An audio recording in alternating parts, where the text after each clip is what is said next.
नमस्कार। हम लोग गीता और ज्ञानेश्वरी देख रहे हैं। आज तीसरा श्लोक और छठवां अध्याय।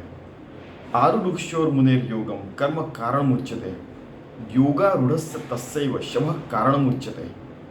यानी क्या कि जिस व्यक्ति को, मुनि को, व्यक्ति को, किसी भी जीव को, जैसे सच पूछा जाए, उसको योगारूढ़ होना है, योग संपन्न होना है, योगी होना है, भक्त होना है, भगवान से एक रूप होना है, तो उसने जो साधना बताई गई, जैसे अगर यहाँ पे उन्होंने उदाहरण दिया है कि यम नियम आसन प्राणायाम ये सारी चीज़ें बताई अष्टांग योग और समाधि तक, तो वैसे ये सारी हम लोग स्टेप्स ऐसे चढ़ चढ़ के जा रहे हैं।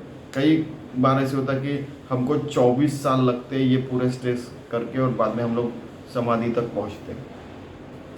तो फिर क्या होता है कि फिर हमने वो सारी स्टेप्स मास्टरी कर ली, हम उसमें पारंगत हो गए, तो क्या होता है कि उस समय अपने को 24 साल लगे, अभी 24 सेकंड में ही हम वो सारी चीज़ें कर सकते हैं योगारूढ़, क्योंकि हो गए हैं वो लोग। तो ठीक है, कितना सुंदर बताया।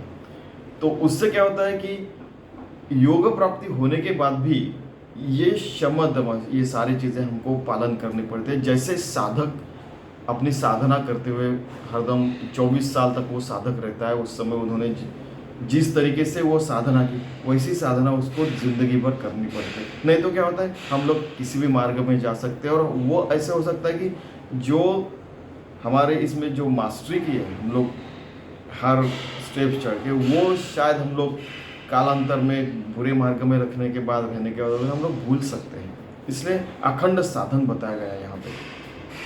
ठीक है। आता योगाचळाचा निमथा, अभी ज्ञानेश्वर महाराज क्या कह रहे हैं, आता योगाचळाचा निमथा जरी ठाकावा आथी पार्था तरी सोपाना या कर्मपथा चुका जणे। सोपान यानी सीढ़ी रहती हो, सीढ़ी के हर एक ये स्टेप ऐसे चढ़ के हम लोग गए हैं, तो ये सीढ़ी कभी छोड़ना नहीं। क्योंकि क्या होता है कि उस सीढ़ी के ऊपर हम लोग अगर मजबूत रहे तो कभी हम लोग नीचे गिरने के बाद फिर से सीढ़ी हम लोग चढ़ सकते हैं। पहले हमें 24 साल, 36 साल, 40 साल लगे, अभी हम लोग को 24 सेकंड में, 40 सेकंड में हम लोग को चढ़ के जा सकते हैं और हम लोग समाधि मार्ग में, समाधि में अखंड रह सकते हैं। कितनी सुंदर बात बताइए। येणे यम नियमांचे तळवटे रिगे असा न असनाची पाऊल वाटे ये प्राणायामाचे आड़ कंठे बरवता का यम नियम आसन प्राणायाम ध्यान धारणा समाधि, आपको तो पता है अष्टांग योग। तो वैसे हम लोग उसी मार्ग के ऊपर जिंदगी भर रहते तो हम हरदम के लिए योगारूढ़ रह सकते हैं। मग प्रत्याहाराचा आघाड़ा यानी जो बहुत कठिन बात है, वो बुद्धीच्या पाया निसळता ते जेत हटिये सांडिती होड़ा कड़े लगे। कि अगर प्रत्याहार हम लोग चढ़ के जा रहे हैं, वहाँ से हम उतरने वाले, जो फिसलने वाले, तो वो क्या होता है कि बाद में उन्होंने क्या बोला है, तरी अभ्यासाचा नाही बळे प्रत्याहार निराळे नखी लागेला ढाळ है वैराग्याची। तो वैराग्य से हम लोग उसको अगर ऐसे फिसलन है तो वहाँ पे अपने नाखून से जैसे वो पकड़ के रखती है, मराठी में उसको घोरपड़ कहते हैं, कि जो रेप्टाइल रहता है ऐसे नाखून से पकड़ के रखता है, वो फिसलता नहीं फिर। तो वैसे खुद को ऐसे वो फिसलने वाली जो जगह रहती है वहाँ पे हम लोग भगवान के पैर को पकड़ के रखने का, फिर हम लोग फिसल नहीं सकते, ऐसा इनका कहना। ऐसा पवनाची नी पाठारे येता धारणेचे नी पैसारे क्रमी ध्यानाचे चौरे सांडले तो।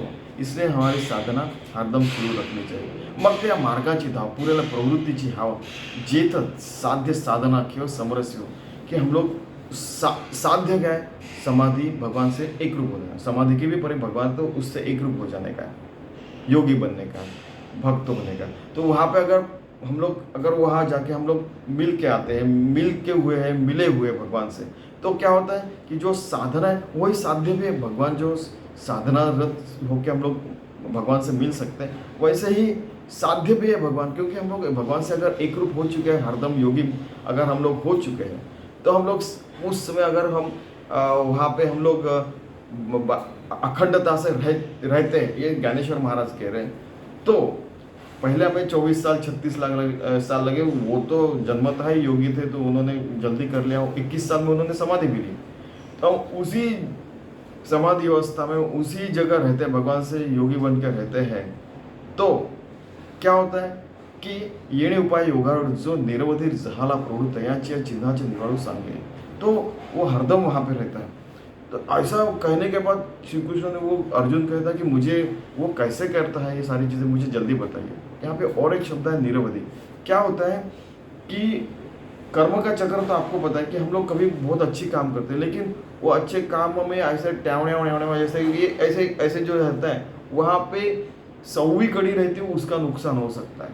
क्योंकि हम लोग जो कर्म कर रहे हैं, मैं अच्छा कर्म कर रहा हूँ ऐसे भाव से अगर करते हैं तो सौवीं सीढ़ी जो रहती है, सौवीं ऐसी श्रृंखला रहती है, वहाँ पे जाके किसी का तुम्हें नुकसान होता है, फिर वो बोलता है कि अरे इसने मेरा नुकसान किया, ठीक है मैं ठीक है, फिर वो उसका टड़ंग ऐसे कर्म विपाक का सिद्धांत तो वहाँ पे के टड़ंग से अपने को उसका वो झेलना पड़ता है फिर, क्योंकि मैंने किया ऐसा। हम लोग जब लोग हम मैंने किया ये छोड़ देते हैं, योगारूढ़ होके कर्म ही पूजा है ऐसा हम लोग करते हैं जब, क्योंकि योगी वही योगी वही भक्त है, वही सन्यासी वही कर्मयोगी है, हमने देखा है।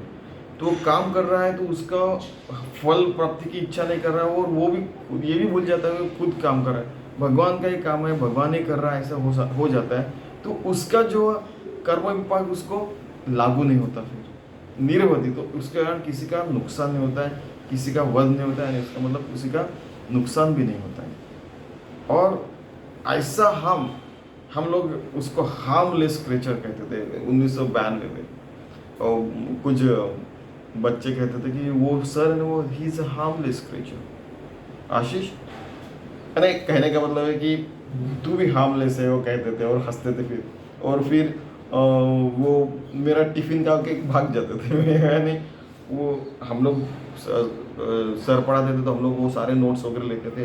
अच्छा, तब तक जो बाहर से आए हुए जो लोग रहते थे उनको घर का खाना अच्छा लगता है, तो चुपचाप मेरे बैग से वो टिफिन खा के रख देते थे, और बाद में सब नोट्स होने के बाद वगैरह। और कई बार ऐसे होता था कि सर पढ़ाते थे, सर एक मिनट प्यास लगे मैं जाके आता हूँ, जो टिफिन खाता था उसी को बराबर प्यास लगती थी, वो भाग जाता था, वो सर को समझता था, वो सर को ऐसे कहते वो भाग जाते थे। I hope understand.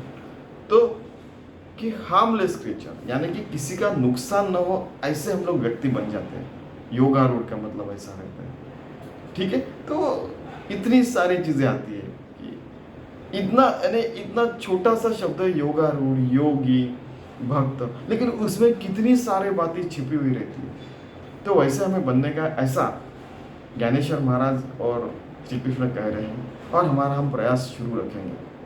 धन्यवाद। और ये आपने आज सुना कि ये जिंदगी भर का प्रयास है। धन्यवाद।